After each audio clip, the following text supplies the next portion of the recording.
Good afternoon, Excellency, Honorable Speaker, distinguished guests, ladies and gentlemen. Warmly welcome to our sixth panel discussion of AVI SDG Dialogue. My name is Kim Liang, a junior researcher of Center for Sustainable Development Study and of Asian Vision Institute. This is my great pleasure to be the moderator for today's discussion. And our webinar today have brought the sixth topic of our webinar theory on industry, innovation, and infrastructure. And we will acknowledge on what are the progress challenge in achieving Goal 9 of SDG, what are the key interventions being implemented to support for industry, innovation, infrastructure amid the COVID-19 pandemics, and what are the proposed short-term intervention and long-term intervention strategy to support industry, innovation, and infrastructure for post-COVID-19 recovery? What role should multi-stakeholder and publics play to support the process? Excellency, honorable guests, ladies and gentlemen, in this meantime, we are honored to have our prominent leader, researcher in our diverse development field who will deliver their valuable comment in our program today. And before starting our program, please allow me to introduce our honorable speaker who are waiting on the screen to share their presentation and comment.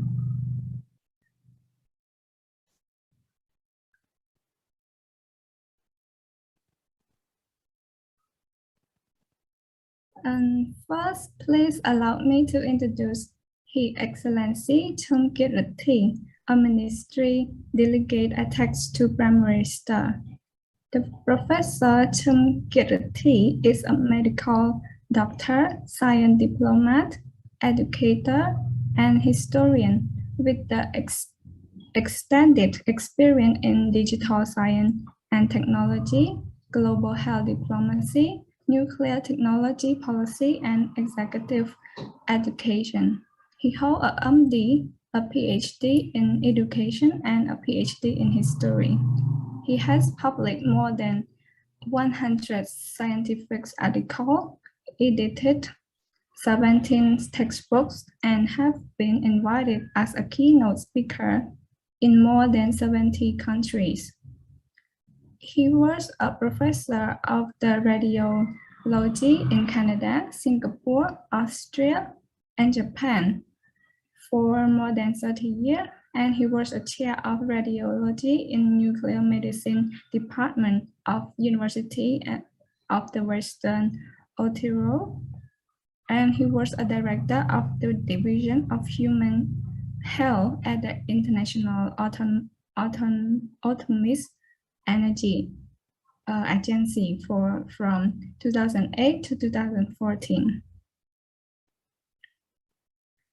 And for the second, please give me a warmly welcome to our honorable speaker, Professor Alamjus Hossein, a vice president of and a professor of Artificial Intelligence of Cambodian University of Technology and Science. A Professor Alam received the Pell degree of the Department of the Autonomous Control and System Engineering, University of Sheffield, UK. He is currently serving as the Vice President and Professor of Artificial Intelligence of Cambodian University of Technology and Science. Prior to this, he also served as the Tisai University of Northumbria, University of Bradford, and University of Sheffield. He has extensive research experience in artificial intelligence, image processing, predictive modeling, cybersecurity, intelligent decision support system, robotics, and adaptive control system. And for the last speaker, please give a warmly welcome to our honorable speaker, Mr. Sopnarin, the country perspective of the UNIDO. Mr. Sopnarin is a country representative of the United Nations Industrial Development Organization in Cambodia. He has been in this role since 2009. Prior to taking up this role, Mr. Narin have held a wide representative with the USA, UNDP, community-based organization, and multinational company. He works in Cambodia, United States, and Timor-Leste. He was a Fulbright scholar and he earned his graduate degree in government administration from University of Pennsylvania, USA, with a long-standing year of work experience and has developed, managed, and implemented various development programs related to promoting a human right, democracy, electoral reform, good governance, social service, human resource management, trade, private sector development, youth employment, and the green industry. And he is currently a co-leading of program for country partnership to support the implementation of industrial development policy. Excellency, Honorable Speaker, distinguished guests, ladies and gentlemen, to follow our agenda today, we will start our captivative program with the first agenda on the role of Cambodian University of Technology and Science for industry, innovation, infrastructure in Cambodia, which will convey the speech by Professor Alam Hossein. And the second on the UNIDO support for industry, innovation, and infrastructure in Cambodia. And the speech will be delivered by Mr. Sopnarin. And the third agenda will be on the government policy and intervention for industry, innovation, infrastructure achieving SDG 9, and will be given the speech by His Excellency Chumkit Patti. And for the last of our agenda, we will open the floor for joining discussion. And then we will have a photo group section and in the last of our program. So Excellency, distinguished guests, ladies and gentlemen, if you wish to have any question during the presentation period, please drop your question in our Zoom chat box or our Facebook Live. So our team will deliver all the questions for our speaker to address. Without further ado, please allow me to invite our honorable speaker from Artificial Intelligence of Cambodian University of Technology and Science, Professor Alam, to deliver his speech. Please, Professor, the floor is yours. Divya Sustai, good afternoon, everyone. A distinguished guest, ministry officials, researchers, students, and other colleagues around the world or around Cambodia. Let me open my presentation if you allow me a second to open my presentation.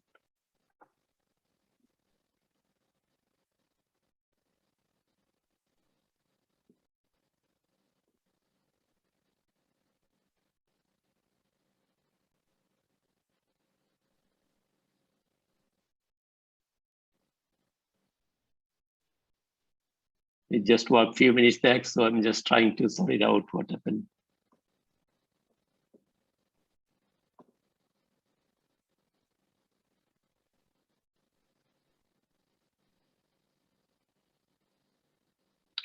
Is it visible?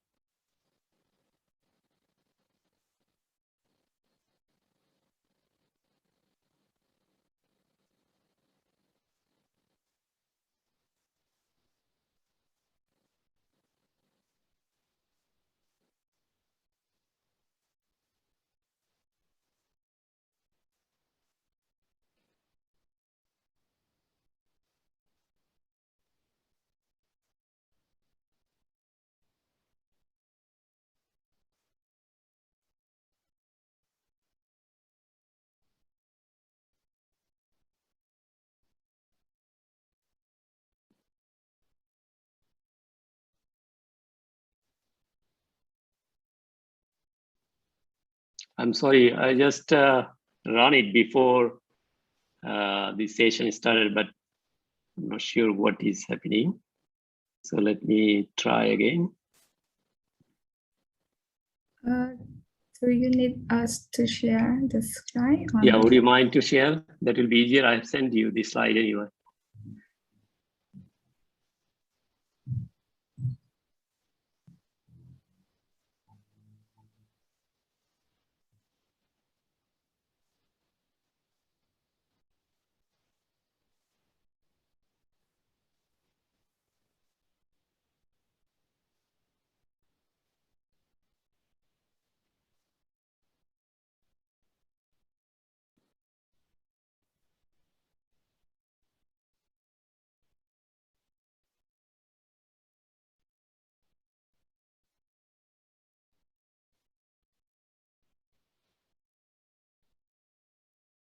Is it possible to share from your side, please?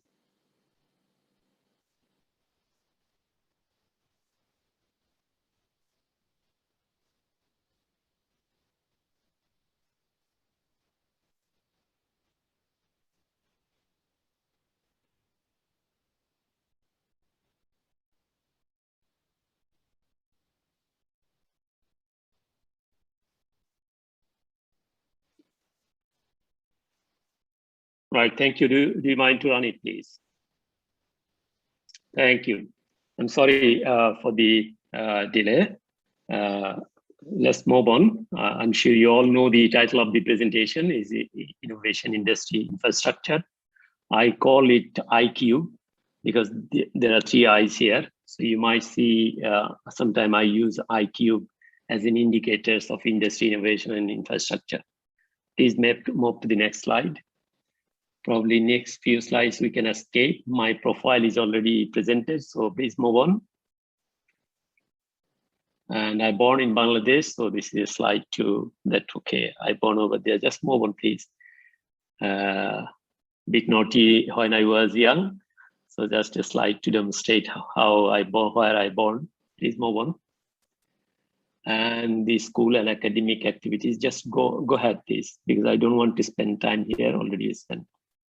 So these are the institutions I studied, including in Japan. Please move on, next slide. Thanks to all funding agencies. And this is the career just indicated our colleague. I worked in Dhaka University, in Sheffield, in Sheffield Hallam, Bradford, Northumbria, Anglia Ruskin, Cambridge, and also Teesside University was the last one in UK. Please move on, next slide. And in brief, my profile, did my PhD and BSc MSc in electronic engineering and teaching mostly computer science, also electronic and automation engineering. Published over 300 publications with 12,000 citations, five best paper awards, and some research and innovation funding and awards there. Move to the next slide, please. Right, so I would like to talk about the challenges. I shortly wrote I3, means innovation, infrastructure, and industries. Move on, next slide, please. If we look at the GDPs from 2010 to 2020 in Cambodia, we can see the picture in 2020 as compared to 2010. Actually, agriculture growth is relatively much slower as compared to industry growth. So that's quite interesting that why should we think of our innovation infrastructure and our industrial enhancement or activities. Move to the next slide, please. So if we look at the digital infrastructure, particularly internet and mobile technology, this is where we are. Nearly 50% or over 50% internet users here out of 16 million. And increased 1.1 million last 1 year from January 2020 to January 2021. And the internet penetration is about 52.6%. Mobile connection increased about 189,000 by 1 year. So that sounds quite promising, particularly last year. Click next slide, please. So if we look at the indicators that according to ITU report, 10% increase in broadband penetration in bring GDP about 1.38%. This is particularly more applicable in developed country, but I'm sure developing country also has got pretty close implication to this context. Let's move to the next one. So if we look at UNDP Cambodia's resident representative's comment, that's quite interesting that most of the industrial or entrepreneurial activities staff don't know actually Industry 4.0 that much. So as a result, economy is missing out of big productivity gains, and workers are missing out high-skilled jobs and better pay. Because of skill set problem, this is a core infrastructure problem for industry and innovation both. Let's move on to next slide, please. So why this problem is around? Because of new dimension of business. So if we look at Uber, for instance, taxi service without taxi, they are offering highest taxi service. So this is new dimension of business. Facebook is offering highest level of contents in the world without generating any contents on their own. And Airbnb offers highest level of, let's say, accommodation, but they don't have their own accommodation. Alibaba, they don't have their store, but they're offering highest level of retail activities. So that's why the new dimension of business. Therefore, we need new skill sets to support this dimension of business. Let's move to the next slide. Now, if we look at the different new jobs we need, particularly next 10 years, otherwise the growth of the country will be very difficult to think of any GDP growth. And please click next slide. So if we look at that particular context, that what are the new jobs and what are the dimensions we need to focus is applied artificial intelligence, data science, cybersecurity. Please click next. So I'll just summarize the whole scenario into number of segments. So please click next. Next. Yeah, so blockchain, chatbot, cobotics, rather just robotics. Robotics is more Industry 3.0 related issue, but cobotics is Industry 4.0 related context where collaborative robots should work together for various activities. Click next, please. And immersive technology is the most growing technology now. We don't see that, but this is what is behind the scene growing exponentially. And cloud computing is supporting all around. And intelligent decision support mechanism is almost everywhere because data analysis is behind the scene for decision making.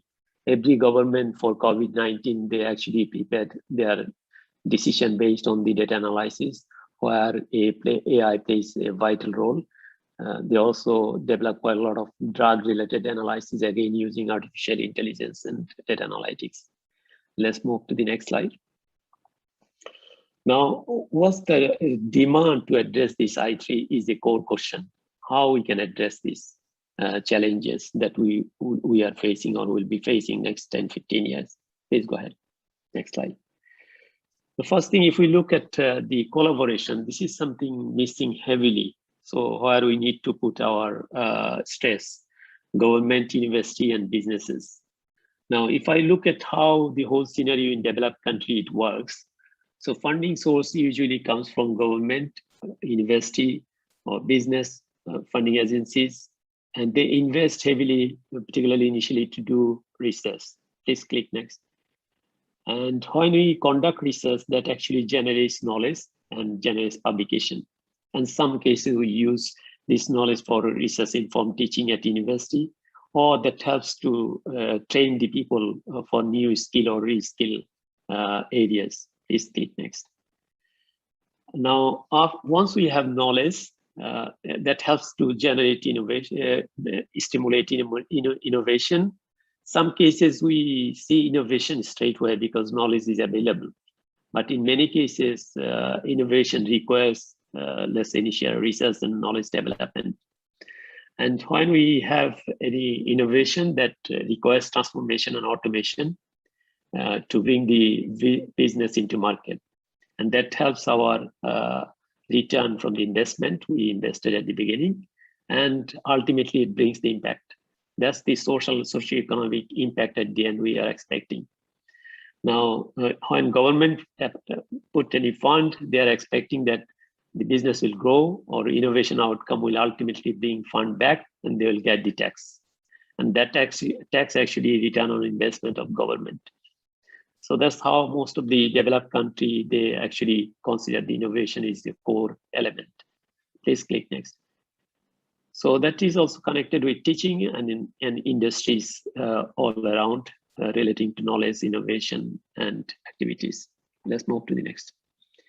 Now, if you look at the key parameters of universities, without that, we cannot think of innovation or let's say support of skill set for industrial development or infrastructure development, because these are linked to each other. So research, innovation, knowledge transfer, research informed teaching, these are the four core elements of world-class universities.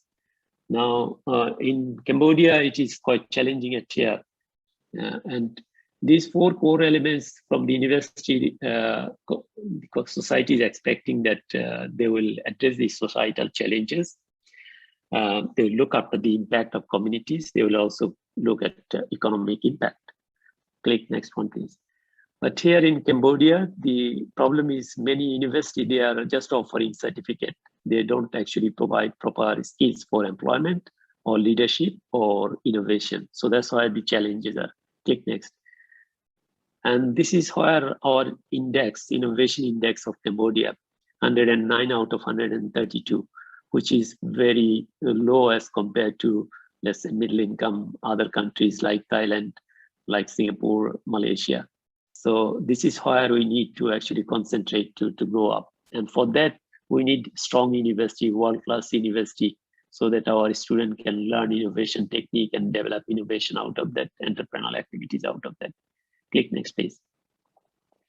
Now, this is a simple example that industry owners actually do not have any idea about artificial intelligence or data analytics or IoTs or advanced technologies. But AI experts, they don't have industry. So this is the gap, that how we can actually fill that gap. So this is an example, like we don't want to replace people in garment sector because garments is second largest, let's say, income growth at here. But we can add value to the garment sector through innovation. Please click next. So if we look at different stage of, let's say, garments, let's say factory, their supply chain management or production layers, you can see at the beginning, it might be 100%. But in different mid layers, the performance may not be up to that level. So what happened at the end, the outcome actually not 100%. But if we use IoT-based solution to look at every segment in real time and see what are the challenges, how can we optimize the process and maximize the efficiency and productivity and reduce the cost. That's how it will add value to their existing, let's say, garments factory. Now, if we move to mid-income country, naturally we have to pay tax. Tax pay means we are in a competitive market. Therefore, we need to add value to our productivity. Otherwise, we'll find difficult to compete with the global market. So that's how we can think of bringing various advanced technology to add value or innovation into product development so that it will give better outcome and sustainable economic growth. Click next, please. Right, so productivity could grow up to 5 to 10%. That might help to grow the overall development. Yeah, please go ahead. Next.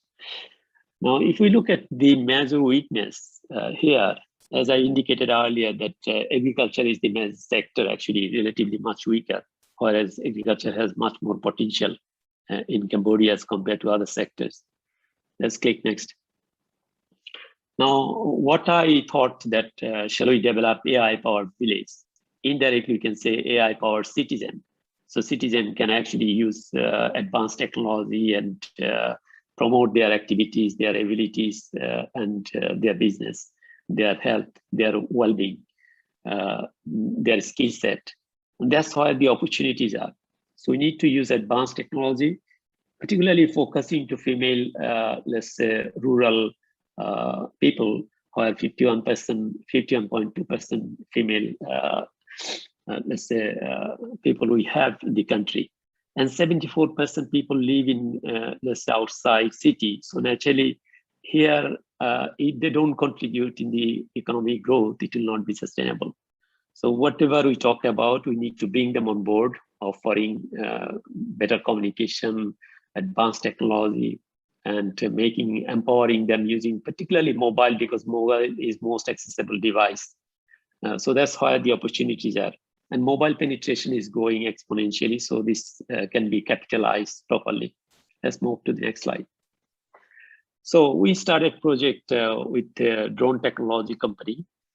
If we look at the problem using, let's say, manual process cost is about 10 times higher than actually using drone. But someone might think, okay, initial cost of drone is high, but think about ultimate cost is much lower. And if there is consortium, then the cost is so low as compared to, let's say, manual process. It's unbelievable. I read many articles and I saw the practical scenario.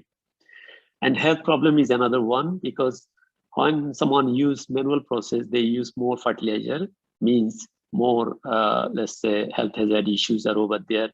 Those who is spreading, as well as the product we have may have more toxic issues as compared to less fertilizer. So on top of that, reduced time. If we compare a drone with a human, it's about, let's say, 15 times faster as compared to human spreading. So human can do 1 hectare probably 1 hour, but drone can do 15 hectares in an hour. So that's why the opportunities are. So we need to bring this advanced technology, and also it can help in optimal fertilization using artificial intelligence and optimal management process and decision-making process. Let's move to the next slide. So we need to bring lighter technology for rural villages. For example, if mobile can help like a doctor to look at skin disease, to look at retinal image analysis, all using mobile phone, to test urine, to test saliva, sputum, blood. All sorts of testing can they do in their rural area, so that they can also look after health issues. Because we have to think of holistic solution to support them. It's not just only developing their business so that they will be happy. It's not just only health. So you have to bring, take the holistic solution, their health and well-being, education, skill set development, and business together. Let's move to the next slide. This is an example that if we think of colorimetric tests using mobile phone for human health issues like urine, blood, saliva, sputum, all sorts of colorimetric tests will be here soon by using mobile phone. So this is where we need to promote.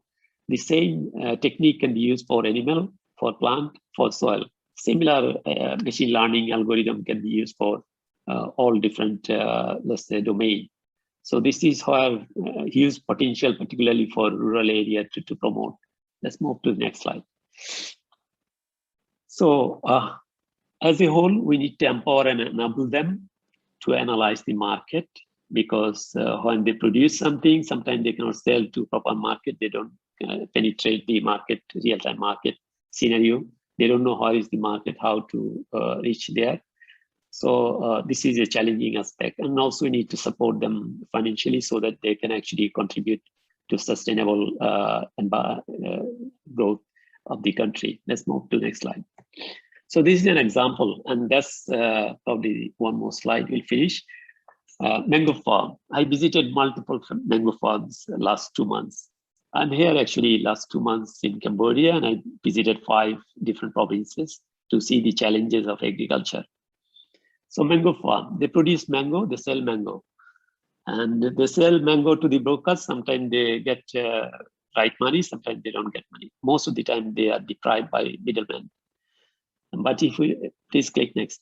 If we look at what are the opportunity, if we train them, if we offer them resources, they can think of not only just selling whole mango, they can make salad, they can make chutney, they can make dry mango for export, to export in Europe or America.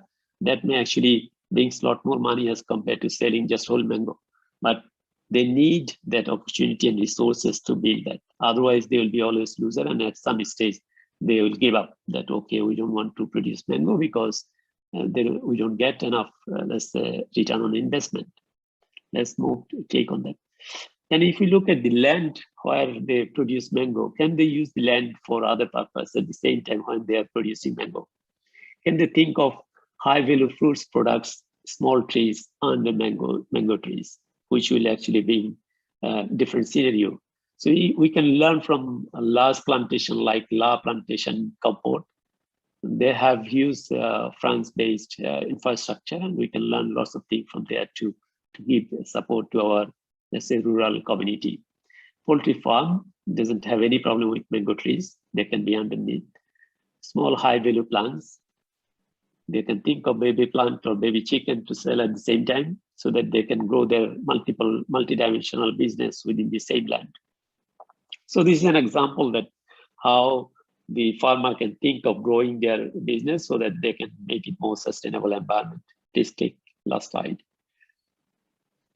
All right, so in some cases, as I said, buying drone is costly. They can actually develop a consortium to buy, or they can hire drone for temporary basis. That's another option. They can see the internal local shop, local food suppliers, storekeeper, superstore, buy products, extra products. All these could be part of their business. On the other hand, we need to give them opportunity for international market as well, like for selling whole mango, dry mango, or chutney. And skilled manpower is the most important issue. So can we build game or VR-based solution to train them so that they can actually learn how to do various activities to make it more sustainable? Let's move to the next one. So that's it. Thank you very much.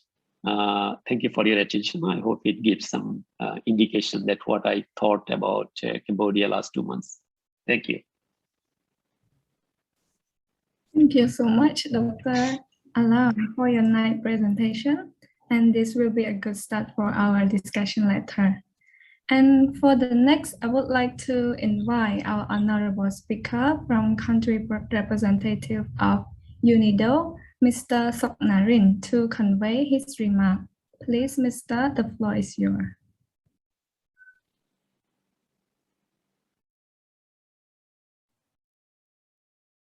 Thank you, Khun Liang.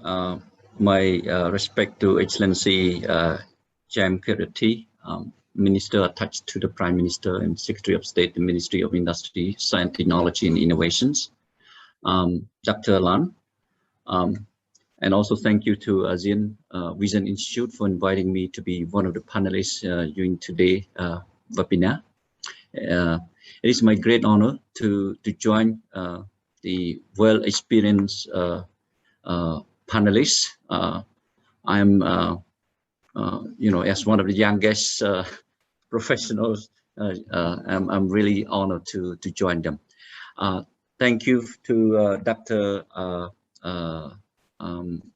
Alamgir for setting the tone and also for kind of demonstrating how technology can be used for development, and technology is one of the key elements under this industry sustainable development goal, which is the main topic of our discussions today.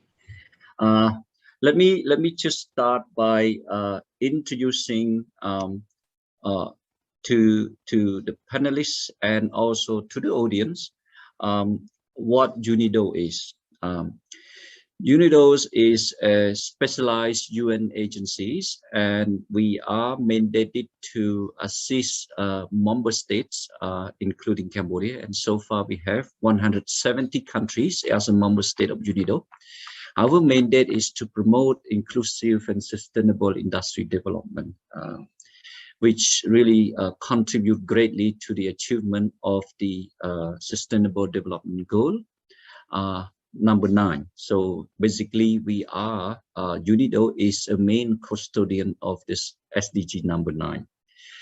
So how do we work and help our member state to achieve this inclusive and sustainable industry development? We work in four main areas. The first one is on creating a shared prosperity, which is an area which involves a whole range of activities related to private sector development, skills developments, and entrepreneurship development. Second area is on advancing economic competitiveness, which is mainly to work with member state in developing its quality infrastructures and also improving the standard metrology testing and quality, as well as promoting food safety and food quality for agro products. Third area is more on the safeguarding the environment, in which this area covers two parts actually. One is on the environment, and second is on the energy. Environment, it's an area where we work with member states to help them in implementing their obligations under the multilateral environmental agreements, and also working with private sector to put in place or implement measures and actions which could improve their business operation while at the same time reducing their environmental impacts. The fourth area, another area is on the energy, which is mainly to promote renewable energy for productive activities. So in other words, on the energy side, we only work with private sector or promoting access to clean energy like biogas, solar technology, biofuels, small hydropower, but it's to serve business activities, not for household consumption. The fourth area is more on the knowledge sharings and also capacity building. So, so that's a quick snapshot of what UNIDO is, and this is, as you said, as I presented earlier, mainly as a specialized agency, we work with member state in promoting ISID, and which is closely linked to the SDG number 9. Although we are, most of our program or our mandate is to promote the achievement of SDG 9, but all programs and projects that we have are linked to different SDG goals, such as climate action, which is SDG number 13, or affordable energy, which is on SDG 7, and on poverty reductions, and also partnership, as well as gender promotions and decent employments. So it's really, SDG itself is really interrelated. It's not really isolated, but it's also closely linked. You work on one SDG, but then it's also not only that it helps to achieve certain SDG, but also it creates positive spill effects on the other SDG as well. So for SDG 9, as also it was pointed out by Dr. Alamgir, that it has three main elements in there. The first one is on infrastructures, and under under these infrastructures elements, it has a number of indicators which has been set by the UN and also member states. And the same thing with the innovations. Innovation, it also has a number of its own indicators that each of the country can use in order to measure its achievement for this element under the SDG number 9. The last but not least, under this SDG 9, which is on the industry, and it has a number of indicators which look at the employment, the numbers of carbon dioxide emissions from the manufacturing activities, the number of SMEs which adopt technologies, using technology in their manufacturing sectors, but also looking at the manufacturing value added as well. So these are the three main elements of the SDG number 9. So what I just presented to you is the are the indicators for SDG 9, which has been set globally, and you can see on the left side here, I mean, I just reiterate again, the SDG number 9 indicators on the left side, those are the indicators which have been set globally. And then, as you know, that the Cambodian government, the same thing as other countries, we also adapt SDG 9, localize it into our own sustainable development goal, which we call or known as Cambodia Sustainable Development Goals. And in particular, I mean, for benefit of this panel discussions, I only emphasize on indicator related to SDG number 9. And in here on the right side, we see all of those indicators that Cambodia have adopted or developed for the Cambodia SDG 9. But I mean, if we look at the SDG number 9 indicator, which has been set globally on number 9.3.1 and number 9.3.2, which is related to the value added of the small scale industry and also the small scale industry who have access to loans and credit. The target for the global, we have it, but we don't have it for the SDG number 9. I mean, Cambodia SDG number 9. We don't have it. We don't.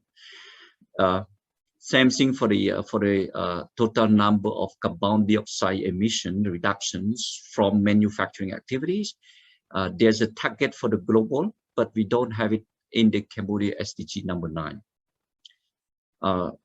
Last one, which is on the proportions of the medium and high tech industry value added in technology. I mean, yes, there is indicator at the global one, but we don't have one for the Cambodia SDG 9. So, I mean, in terms of the progress and challenge in achieving SDG, in particular in SDG number 9, UNIDO has done this regional assessments, and we look at the progress in Eastern as Asia and also Southeastern Asia. I mean, looking at the progress of those countries, how they have achieved SDG. I mean, overall, the progress has varied from country to country. It depends on the context, it depends on the capacity, it depends on the resource. So, you know, like country like China, Taiwan province of China, Myanmar, and the Republic of Korea, they have expanded significantly, I mean, for the manufacturing sector as part of the contribution to the GDP. But for Cambodia and Vietnam, we have fair progress. I mean, there are still some more work need to be done, which I will elaborate it in the next slide. But for the rest of the country, there's also kind of a stagnant development or progress in terms of achieving SDG. But so in general, I mean, the share of manufacturing of manufacturing in GDP, it has a different coverage or different share. For example, like Eastern Asia, they have 25% of manufacturing, while Southeastern Asia there's 20.5%. So there's a various degree of the roles or the contribution of manufacturing to the GDP. UNIDO, we have set up kind of a tracker to monitor the progress of SDG 9. And so from what we have, from the data we have, I mean, for the Cambodia SDG 9, looking at the index, we are ranked in as a number in the 131st compared to 180 countries around the world. And in terms of our industry sector itself, I mean, we are doing really well in terms of carbon dioxide reductions in terms of the manufacturing sectors. I mean, it's because we don't have huge manufacturing sector that really pollute a lot. We have quite a lot of number of manufacturing sectors, such as which consists of garments and footwear, but they are not really main polluter into the environment. For the manufacturing sector itself, I mean, they have also contributed a lot to the employment, and mainly they employ lots of female workers, specifically in those in garments and also in footwear. In terms of the value additions, we are doing quite okay, but we still have lots of room to improve. As for technology, still, I mean, the index, I mean, the score is really low. So we still have to quite a lot to do in terms of technology. So I mean, this just to capture, I mean, in terms of the performance of the indicators, by looking at the value additions, I mean, there was an increasing percentage from 11% to 16% comparing between 2000 to 2018. And as for the carbon dioxide emissions, in 2000, it was like 0.11%, but then it's increased to 0.20%. I mean, the lower the number, the better. The higher the number is not good. But I mean, despite that we have seen increasing percentage of carbon dioxide, it doesn't mean that we are doing bad. It's just we have an increasing number of factories, but they have also put in place some of the first, preventive measures, and also because we have a number of projects that also support all of this industry to prevent pollution discharge. And for the employment itself, we have seen increasing number, I mean, comparing between 2000 and 2018. Again, as I cited earlier, as for the indicators on technology and value added, we still have to improve quite a lot. So just to, I mean, I'm sure many of you know that our industry mainly we have this consists of garments and leathers and footwear, as well as textile, which are the main compositions in our industry sectors. You know, compared to Brunei and other countries in Asia, they have kind of a more medium high-tech into high-tech industry, like, you know, chemicals industry, machinery and appliance and other, you know, like telecoms sectors. These are the industry which really in the medium and the high-tech. But for us, because we are our industry consists of more garment and footwear, and this is kind of a low tech industry. But there are at the same time kind of an increasing number of medium and high techs as well. I mean, slowly we are moving into the ladder.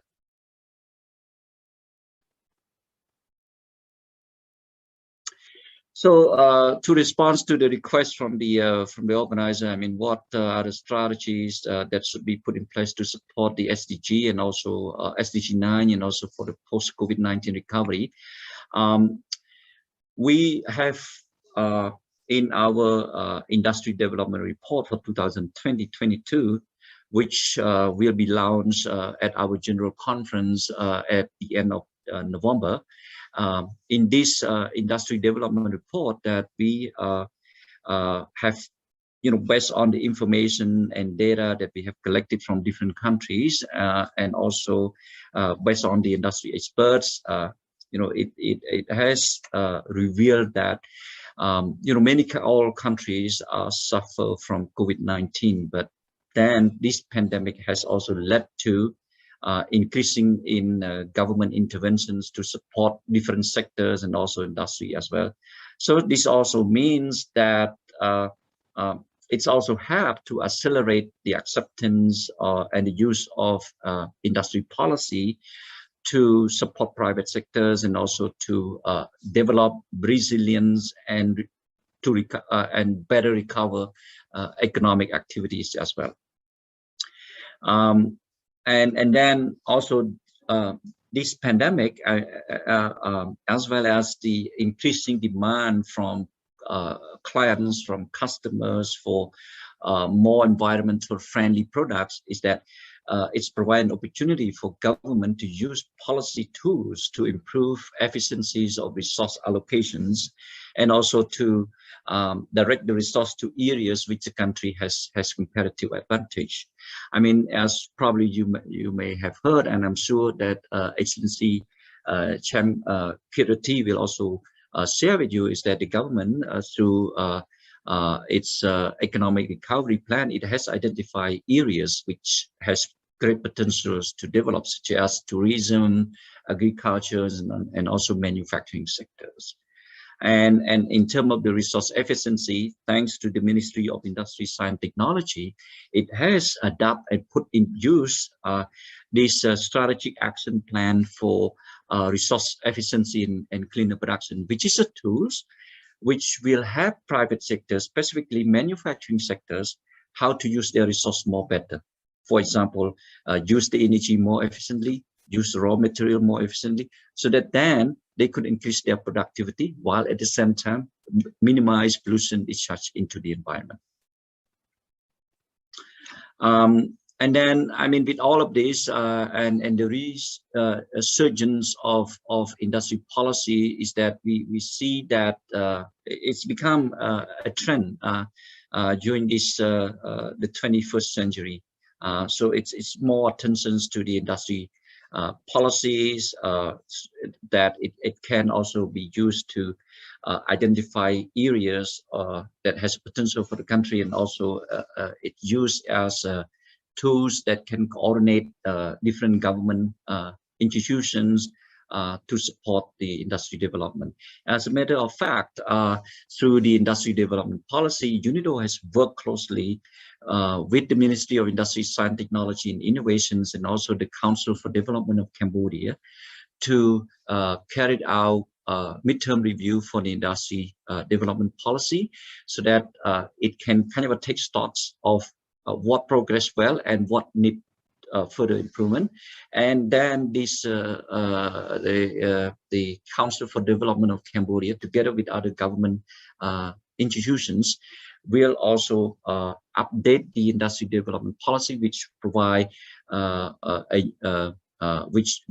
provide a roadmap to look at areas that emerge, and it has potential for stimulate economic growth as well as create more employments for young generations. So, I mean, based on the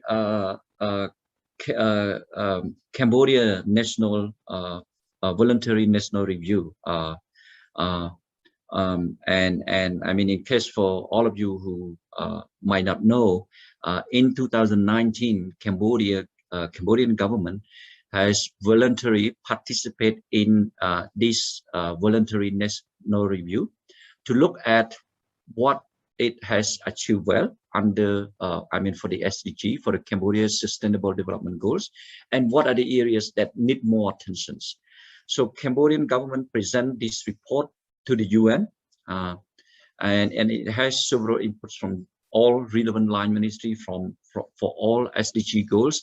I mean, despite the fact that Cambodia, you know, can only have, I mean, Cambodia has a choice to focus on certain number of SDG, but at that time, Cambodia, the government decided to conduct this review for all SDG goals, you know, from SDG 1 to SDG 17 or 18. And by looking at the progress it has made and what areas it has to achieve. So based on this voluntary national review and also the Cambodia industry profile that UNIDO has conducted, you know, it points to a number of areas that need more attention. And I think one of the areas that also linked to what Dr.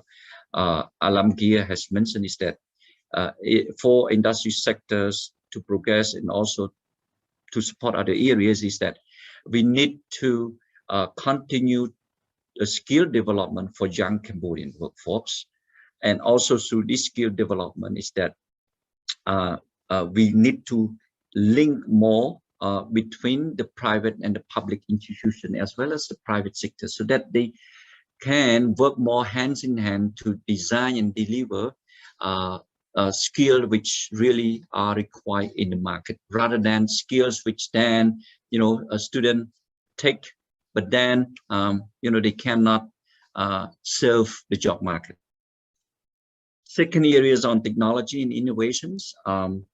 As it's also pointed out by Dr. Alamgir and also different studies and reports, is that technology and innovation play very important roles in economic development and also in achieving SDG goals, and as well as to increase productivity and competitiveness of the private sectors. I mean, on this technology and innovations, we have seen that under the leadership of the Ministry of Industry, Science, Technology and Innovations, Science, Technology and Innovation Roadmap and action plan have been finalized and launched. And also there are numbers of initiatives now ongoing to develop the technological and innovative capacities. At the same time, we also have seen emerging number of young startup, young entrepreneurs who, have all great innovative idea to use technology to, either in agriculture or in e-commerce or in the medical fields to, to provide service or products to the public. For the manufacturing sectors, because the sector itself has been hard hit by the COVID-19, so it needs more support. It needs the capacity development to support the sector, to support the skills workforce, and also to support, the investment itself to become more resilient. When we are talking manufacturing sector itself, it's not only just about garment itself, but manufacturing itself, it covers different areas like tourism, agriculture, food productions. So this is the main manufacturing sectors, and so these areas need more support, need capacity building so that it can develop resilient capacity and to diversify product. It's also good. In the National Review in 2019, it was also realized that Cambodia need to improve its investment law and also to develop a special economic zone, law on special economic zone. The good thing now, as we updated law and investment has been finalized, and I think it has been passed by the National Assembly. The law on the special economic zone is being drafted, and during the COVID-19, the government has also adopted introduced a number of action plans and measures to support SMEs, like providing them incentives or tax breaks, and this is a really good interventions to support the private sector. Another good development is that, and it was recommended in the Cambodia Voluntary National Review for SDG, is that there was a need to promote public-private partnerships, and it was there was a requirements to have a law, and as of now, to the best of my knowledge, is that there's a good final draft law on PPP, and there's a unit on the public-private partnership unit being set up, so that will have to facilitate public-private investments and to promote more investment. So that's on, what the government and what policy or strategy need to be done. But now let me move on to what UNIDO has been doing in Cambodia. So as we with the support and the blessing from some like Prime Minister, as a result of his meeting with my Director General, UNIDO, in close coordination and under the leadership of the Ministry of Industry, Science, Technology and Innovations, we have launched the program for country partnership to support the implementations of industry development policy. And this program for country partnership is designed, is jointly designed with the Cambodian government under the overall coordination and facilitation of the Ministry of Industry, Science and Technology, is used as a mechanism to mobilize blended funds, which mean grants, loan, private investment, to rally support in order to implement key priorities in the program for country partnerships. And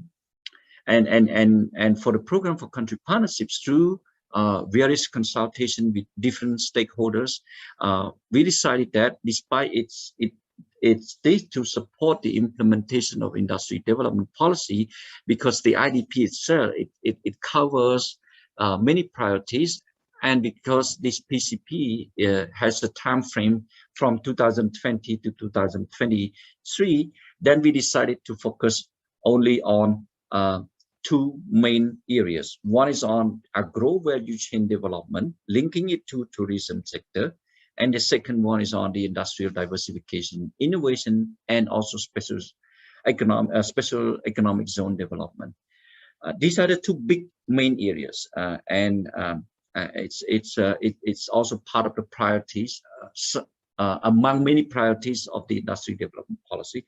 But these two are supported by a number of cross-cutting areas, which then it addresses the social, economic, and environmental aspect, which is the main areas which are always called for in any developments. You need to look at economic, environmental, and social perspectives. So we have this number of cross-cutting areas to support the above two main priorities of the program for country partnership.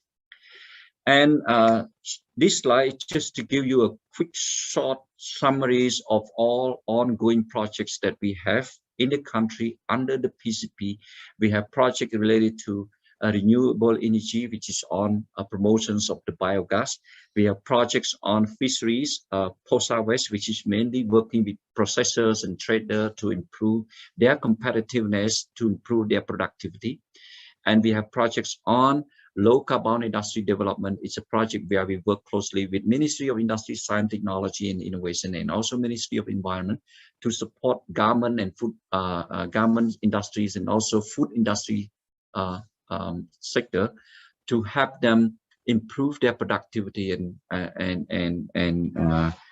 efficient use of resource, so that they could minimize their impact on the environment. And we have projects on skill development, SME development.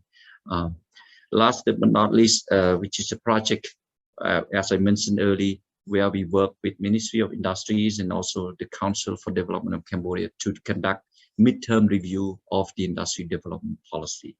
I mean, this is just a quick snapshots of the key projects that we currently have under the program for country partnership, where we work with several line ministries. But more projects are being designed. And I mean, this slide which just gives you a list of all projects that we have and work with different line ministry. And again, as I said, more projects are being designed. That's all I have. Thank you very much for your attention. I would be ready to answer any question that the audience might have later on. Thank you. Thank you so much, Dr. Mr. Soknarin, for your insightful and valuable remarks. So for the next, I would like to turn the floor to Honorable Speaker from Ministry Delegate Attack to the Primary Staff, His Excellency Chim Kirti, to deliver his remark. His Excellency, please, the floor is yours. Good afternoon. My name is Chaim Kirti, not Chim, Chaim Kirti. Good morning, everybody. First of all, I'd like to apologize for my dress code. I am in Siem Reap, and I took this opportunity of a long weekend to do some excavation with my student and my friends at the hospital that were built in the 13th century by King Jayaman VII. I just came back, took a quick shower, and joined the seminar here. And just to let you know that actually, if you know a bit of history of Angkor, Cambodia and Angkor has probably the most sophisticated public health in the ancient world in the 12th and 13th century. And this is resonate well because we see that 800 years later, despite all the limitation of resources from this different aspect, Cambodia under the royal government and under leadership of some Prime Minister, we have fared very well with the mitigation of this pandemic. So that's a good news. And when I arrived in Siem Reap yesterday, this is relevant to what we're discussing. Cambodia is preparing for the reopening of its economy and particularly bringing tourists back, and especially in Siem Reap. When you drive to town, I was very surprised. It's construction sites everywhere. What does it mean? It means that renovation of infrastructure, drainage, road, sidewalk, everything is quite impressive. And this is another aspect of what our government is doing, not lip service, real thing. We have 2 months to work on that. And I believe that even this is not part of my duty, but I believe that relevant ministries, the central government and the provincial government are working closely together to develop, to renovate infrastructure, to welcome the tourists back. So these are very, very good signs after this depressing period of 18 months. I'd like to acknowledge the presentation of my distinguished colleague, Professor Alamgir Hussain, who has mentioned about the role, the crucial role of technology as enabler for future industrialization of Cambodia. And Mr. Naren, Mr. Sok Naren, he's a supporter, he's a friend of our young ministry. And I'd like to take this opportunity on behalf of His Excellency Ketua Serta Bandit Chom Prasit to thank the support of unfailing support of UNIDO. And we all know that Misty is very young, thanks to some like Prime Minister who understand very well that if Cambodia wish to attain the Prime Minister vision of a full development in 2050, there's one path that is important, is the science and technology. So all of this, Cambodia is on the move. And I think that the hope is coming back when you look at how we have achieved mitigating this pandemic. And also, interestingly, talking about the SDG, I've been working on SDGs for many times. Before I came back to Cambodia, I worked mostly on the health SDG and SDG 4 on education while I was at the UN. And I wear two hats. When you say SDG, I think Mr. Naren gonna laugh. I feel schizophrenic, but on one hand, I'm serving at the MISTI, and we have the support and technical assistance from UNIDO to implement, to monitor SDGs 9 in collaboration with our partners from the Ministry of Planning. On the other hand,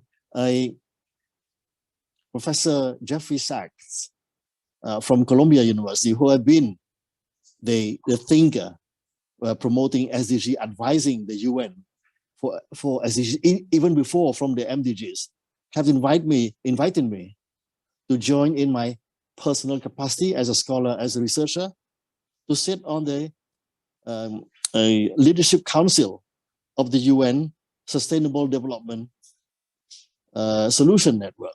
So you see, on the one hand, I'm here trying to implement all the SDGs at the micro level, very complex with hundreds of indicators, with my colleagues at the Ministry of Industry, Science, Technology, Innovation, with the technical assistant UNIDO. At the same time, I'm sitting on the other side of the world in New York, advising through that think tank, the Secretary General of the UN, on how to move the SDG at the global level. So I'm very, very privileged and very humbled by this task and opportunity.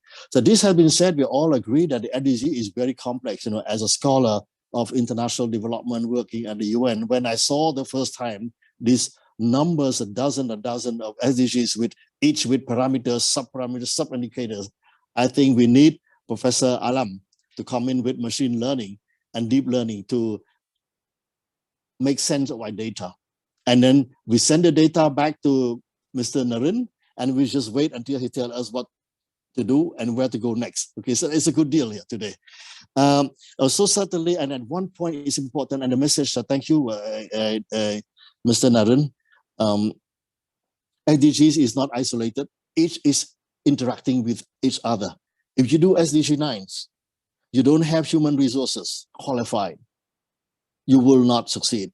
So you need to address SDG 4. And then instead you go to another one, to energy.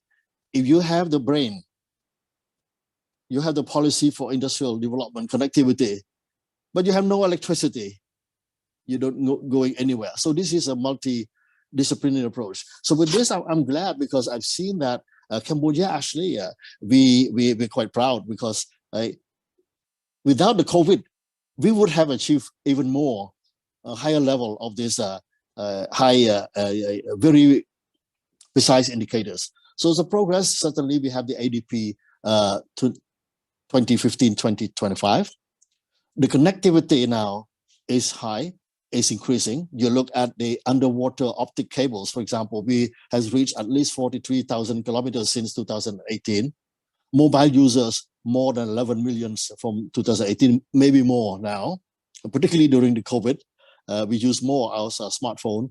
The GDP shares of industry has increased also. I think, if I'm correct, according data given by my junior colleague, is 32% in 2018, maybe more now. Infrastructure is unbelievable how the infrastructure has developed in Cambodia.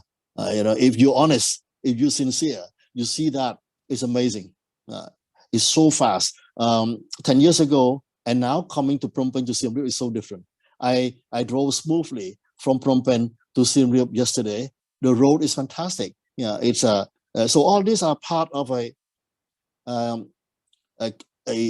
practical, decisive policy decision from the government, with the infrastructure and the funding to go with that, and also thanks to multilateral support, and also our bilateral diplomacy that is very successful, helping friends of Cambodia to help us to build this infrastructure. Water supply, Mr. Naren, you would know that the clean water for all at our ministry, we have many reasons to be proud, thanks to the leadership of Senior Minister Champasak. Energy supply, everyday headaches, we have to move on that. No energy, there's no future for development. So energy, despite all the other aspects, social impact, environmental impact, we need energy to develop our industry. So that's a kind of engagement from the government, the private sector,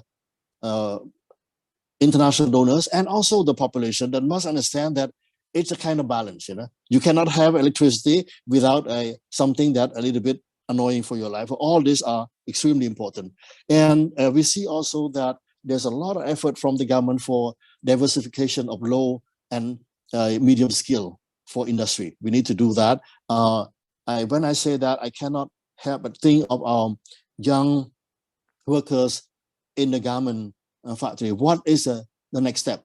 How to skill them, reskill them, to move out of that era. We Cambodia cannot stay for government forever, and it's a transition. So that's a challenge also. And the government is very supportive of inclusive, sustainable development. And I like to thank I forgot, sorry, I apologize. I have not thanked the Asian Vision Institute, the Center for Inclusive Digital Economy, reflect also that inclusivity is a key factor for a sustainable development for the future, and AVI understand that very well.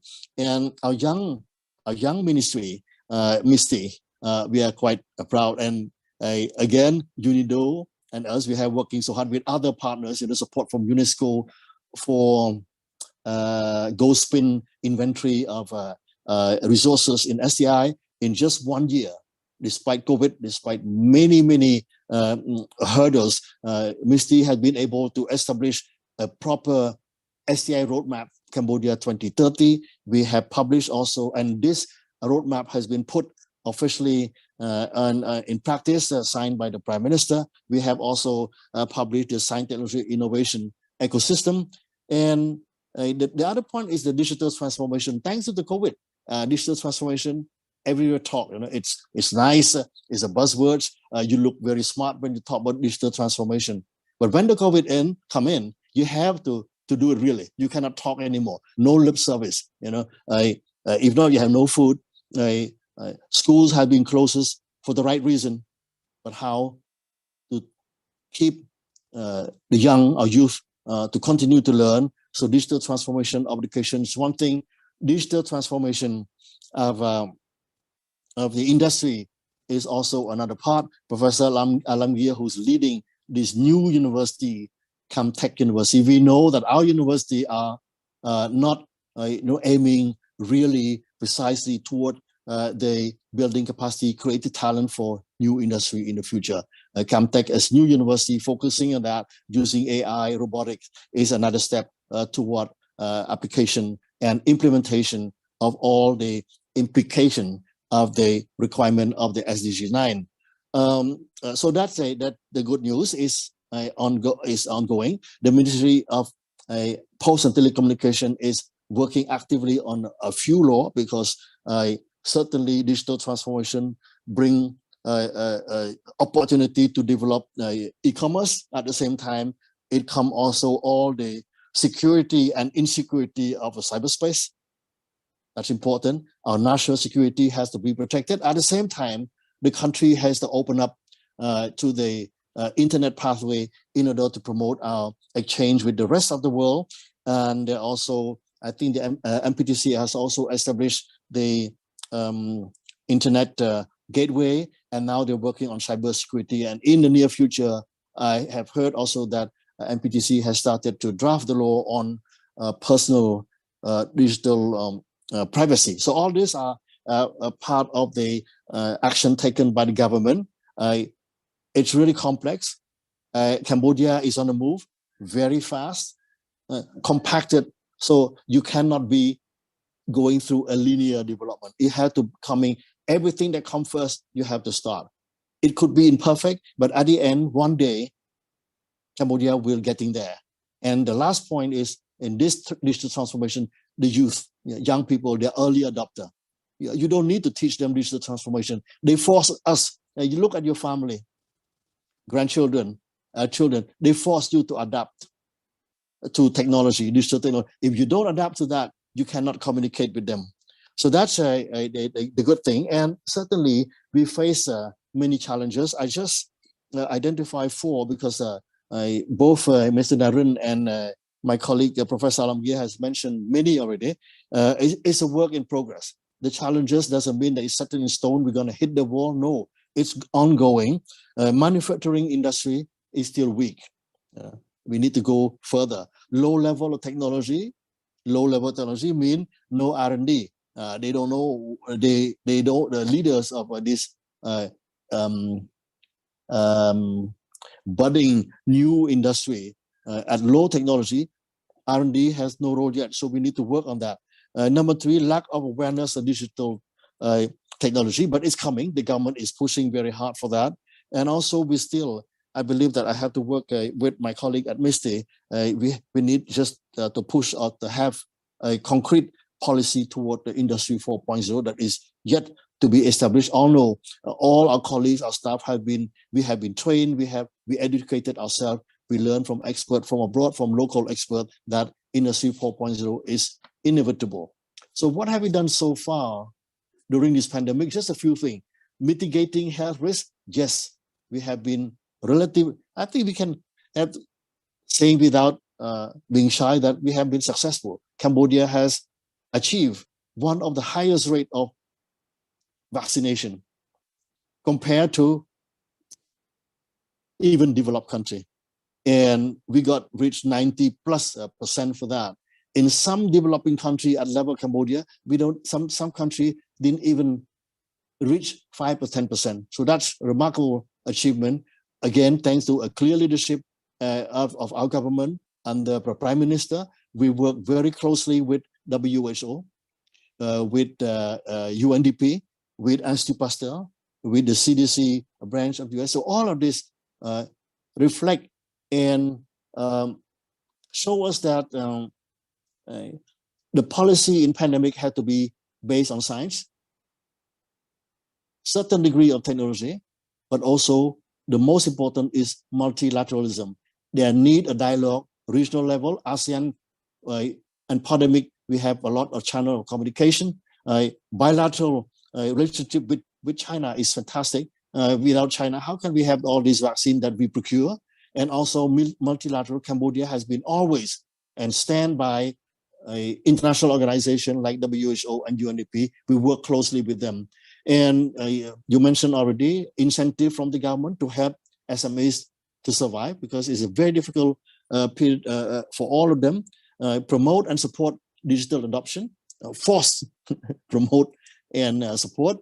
And also there's a clear recovery plan. There's a special team shared by Deputy Prime Minister, His Excellency Ompong Manirot, to look and with the supervision of the Prime Minister, how we can establish a solid recovery plan. Reopening the country is a priority, but yet not at any price. The sanitary measures had to be put in place to make it safe, because at the end of the day, for all countries in the world during this pandemic, it had been that in like this in the past, 200, 100 years ago, but people forgot. And so every time is a trial and error, it's a different type of pandemics, and Cambodia is looking actively how to live with the virus. The good things from my perspective as a medical doctor, as a historian of medicine and historian of science, no pandemic lasts forever. Yeah. So that we have to do something to survive, live with the pandemic. But on the other hand, we have to make sure that we protect the environment and mitigate all our new lifestyle to prevent or at least be ready for the next pandemics. Let's never forget that the number of pandemics, according to the data, has increased in frequency over the last 100 years. You just look at the 21st century, in just 20 years, we had 3 pandemics already. SARS 2003, MERS 2011 or 12, and now we have this big one here, and more to come in the future. But at least if we learn the lesson from this one here, let's be ready for the next one. And the next one, technology will play a major role. Never ever in the history of a vaccine, human beings, scientists have been able to design, to produce vaccine in less than 1 year. The average, from my perspective as historian, is 11.5 years. But this is only 1 year. And when you look at that, how did we get that? AI, diffraction X-rays, a lot of technology. And thanks to the Chinese scientists, as soon as they identify the protein molecule for the spikes of the protein, they put on the online connectivity, free for all scientists in the world, that allow people to use that as a primer to design, develop the vaccine. So all these are very important in the context of a transition out of this pandemic. The long term, we have talked also industry, innovation infrastructure. We need to focus on the SDI, have already mentioned, promoting, strengthening competition, increasing productivity. We work a lot with UNIDO in this part of productivity in industry. Accelerating digital transformation is a key.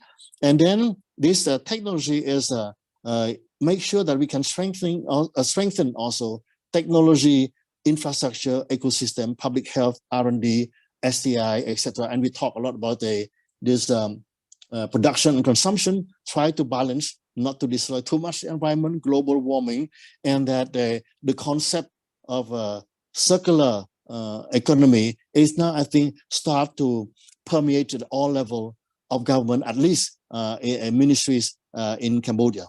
So my last point is that SDGs, no man is an island. You cannot fix climate change in Cambodia alone. You cannot mitigate a pandemic in Cambodia alone. No country can be safe until all countries are safe. So the access to vaccine for all countries has to be a right in the future, and that need multilateral negotiation. So the number one is we're talking about diplomacy, cooperation among the states, international treaties, their ratification, that's important. Climate change, pandemics, connectivity, internet governance is a headache of the future. Security and economy. In the 20th century, nuclear technology was an issue. I worked there for 6 years at the IEA. Relatively, easy compared to the governance internet because all the players are member states. But now with the internet, you have member states, you have the multinational corporations that are very, very powerful. Facebook, now they call it Meta, trying to, grab on the NFTs. I think that this is not fair. As a company should grab on opportunity is one thing, but to try to, maneuver to monopoly, I think is not fair. So all this has to be negotiated at the global level. The technical war, 5G, that's a problem. Underwater cable, optical cables is another thing. Many other things on the internet. So that's underline the importance of multilateral diplomacy. Sustainable economy, circular economy growth, I have mentioned already. Promoting green technology. Green technology is at the end of the day, we discussed at a UNIDO seminar 2-3 months ago, is a matter of attitude on top of technology. The approach must be a multidisciplinary. And with this, I want to pass a message to the academia, Professor Alam here, that if you want our graduate to work in green technology on a multidisciplinary approach, they have to have a curriculum that is based on multidisciplinary. You cannot train people in just physics, in engineering, chemistry. They have to be trained 80%, for example, engineers and computer science and robotics, but 20% you have to introduce the liberal arts, the law, sociology, literacy and health, environmental impact, etc., and science communication. We also work, certainly Cambodia and our colleagues from the multilateral world know that we have policy on development, cooperation and partnership strategy, CDPS 2019-2023. We need to work to engage and work closely with our colleagues from the Ministry of Planning. Institutional capacity. In order to deal with all these negotiations at the highest level, regional level, UN, ASEAN, you need science diplomat. Yeah. So putting young scientists from MISTI to work with young diplomat at Ministry of Foreign Affairs would be one solution to start training them, changing attitude. They build link, a kind of a friendship and a brotherhood that in the future, when Cambodia was sitting at a multilateral table at the UN, we have a diplomat sitting with a scientist that can chat together and promote and defend the best interests of Cambodia, and also looking at having a global world that is inclusive and nobody left behind. And I think is the last point, mobilizing financial resources. That's money. Money is always the most difficult, but once you have the right attitude, the money will come. So how can a tax incentive, a taxation system in the country, a redistribution of wealth, investment in green technology, incentive for the industry, a loan, a global loan, IMF, the World Bank, the Asian Infrastructure Investment Bank, all of that play a role in this local, regional, and international financial mobilization. And the last point here, because we're talking about this in practical terms, our ministry, the Ministry of Science, Technology, Industry, Science and Technology and Innovation, we are developing a STI ecosystem in order to allow a legal framework, a policy framework to guide the development of future industry and technology in Cambodia. We need a very robust national STI ecosystem. And the principle is something that is known. I think somebody mentioned the triple helix. That's a very integrated, coordinated connection between the government, the university, and the industry. And with due respect to my colleague from AVI, I think today we have from the government, myself, from university, Professor Alamgir, working with the government, Mr. Soknarin, as a multilateral donor working with government. I think we missed one stakeholder, somebody from the industry. Yeah. So that's something missing today. And with this, I end my talk passionately, because I think that the time has come that the virus is here to stay, but the pandemic may give us a break. And let's work together within the frame of triple helix and restart Cambodia in a new normal. Let's try to be up and running again. So with this, I'd like to thank you for your support. It's been a pleasure always coming to talk to you, Mr. Sokdarin and Dr. Alamgir. Thank you. Thank you. Thank you so much, His Excellency, for your insightful, valuable remarks. So after listening to our honorable speaker, now our program is approaching to open for the floor discussion. And as the time is limited, we would like to select only 1 or 2 questions only. There is a question from our Facebook Live. He mentioned that technology is one of the key elements for modern world industry. Innovation index of Cambodia is quite low compared to the developed country. And so what are the appropriate technology innovation should be applied to the current Cambodia context, which is quarantine that the vulnerable people and left behind, and the gap between the urban and the rural and getting bigger. I would like to refer this question to Dr. Alamgir first. Right, thank you. That's a very important question in many ways, because the challenges we are facing in different contexts. But we already learned various issues around that how to look after our online academic program, for instance. So that stimulated many innovation activities as well.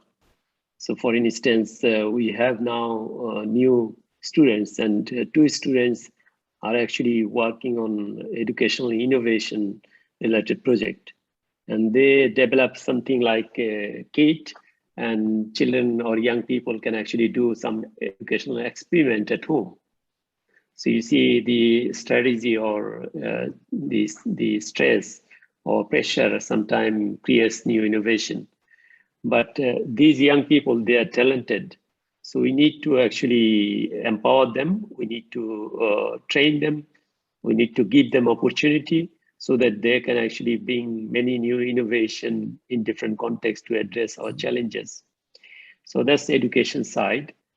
Similar strategy, we can see many activities related to health. So, COVID patients are so many, government or hospital cannot actually accommodate all of them. So the question is, can they actually test their urine, saliva, sputum, their symptom analysis, all these on their own using mobile phone? And they can share that knowledge with the specialists to see actually how they should look after themselves. So that's another domain is actually pushing hard to grow exponentially. And very near future, we'll see we have to do many of our, let's say, early diagnosis on their own using mobile phone. So that's another domain. We can see the business challenge is changing completely. And there are more e-commerce or, let's say, online delivery activities after COVID-19 as compared to any other time previously. So there's another dimension going exponentially. So as I said earlier that, okay, there are huge potential, talented people. We need to actually provide them right resources. We need to enable them, and we need to give them facility in terms of finance so that they can grow, they can develop various resource for sustainable economy. Thank you. Thank you so much. So the second question is on the garments industry have been playing a great contribute to the employment rate of Cambodia. Will AI have a negative impacts on the labor force, and what should be the promptly respond to this? And this question I would like to ask Mr. Soknarin. Thank you. Well, interestingly, UNIDO and ILO has conducted the joint assessments on the fourth industrial revolutions in government sectors. And we also look at possible implications on the workforce. And in fact, I mean, looking at the potential of technology on the workforce itself is one of the topics that has been discussed and brought up by several discussions. And in fact, overall, it does not, there's no evidence yet that the technology will have impact on workers or on employment, but rather it will have to increase productivity, and it will have to, in the short term, it might have a bit of a gaps, but then it's providing an opportunity to upskill and reskilling our workers to, move into a new different areas, because technology will also create new job for the workers and for people out there as well. So, I mean, the most important part is that we need to be able, to enable private sector industry to be able to adapt to technology, and there's a skill to support the use or the application of the technology itself, and also a capacity for on research and development. And as a matter of fact, I mean, at the moment, the good thing is that if you look at the government National Strategic Development Plan, there's a plan to gradually increase the budget for research and development. And looking at the government investment plan with the support from different institutions, we can see that now higher education university start to put in place the capacity to be able to do some of the research and development. And from UNIDO side, we also now start to work with a number of universities to start build their research and development capacity, at least on the food technology side. So that, thank you. That would be my kind of quick and short answer. Thank you. Just to add one information to share, there's a report that has been just published, hot from the press, called Digital Insight, Future of Work by Konrad Adenauer. That I have not had the opportunity to read it yet, but this probably answer thoroughly and give you the update on this role of the risk of this intelligent technology in taking the job from the people. I think is a very important point. You have some answers, and particularly how Cambodian situation is reflecting that trend. And also certainly myself as a member of the government, but also as a scholar, I recognize that the digital gap had to be addressed. There are many angles. I'm not expert in the field. I'm looking more on this bringing SDI to Cambodia, but certainly it is very important to make sure that the existing digital gap doesn't widen. So there are probably many solutions we can learn from other countries. Probably maybe UNIDO can help, looking at a kind of a study in the future about how to minimize on how to address or how to bridge the digital gap in the fast transformation of the industry in Cambodia.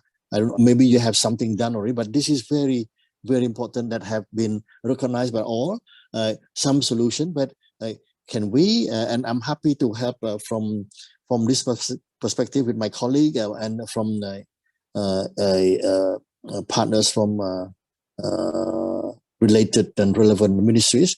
It will be important to measure that, because digital gap is very broad. We don't know what is the current status, how much the detail, and how can we address within the next 5 years. That I think would be very important to have a study on digital gap, how to address it in parallel with the effort of the government to move on the digital transformation. I don't know if Mr. Narin, if you have something to say about that. Thank you.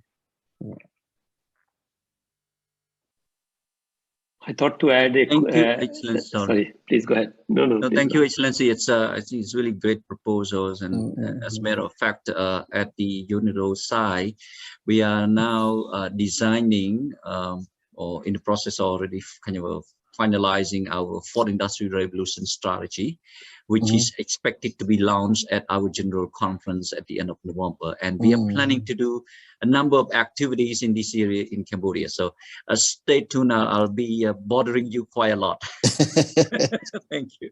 Thank you. Professor Alam has something to say? I thought to give an example to the colleague who asked the question, because this is a very important question. So if we look at early 80s, everyone was scared about computer because everyone thought, okay, computer will take our job. So what will happen? And now we can see actually computer generates more jobs than actually took away. So that's one reflection. The other one, we didn't even think of in early 2000 that how many mobiles will be used in the world. We cannot imagine what has been changed last 20 years.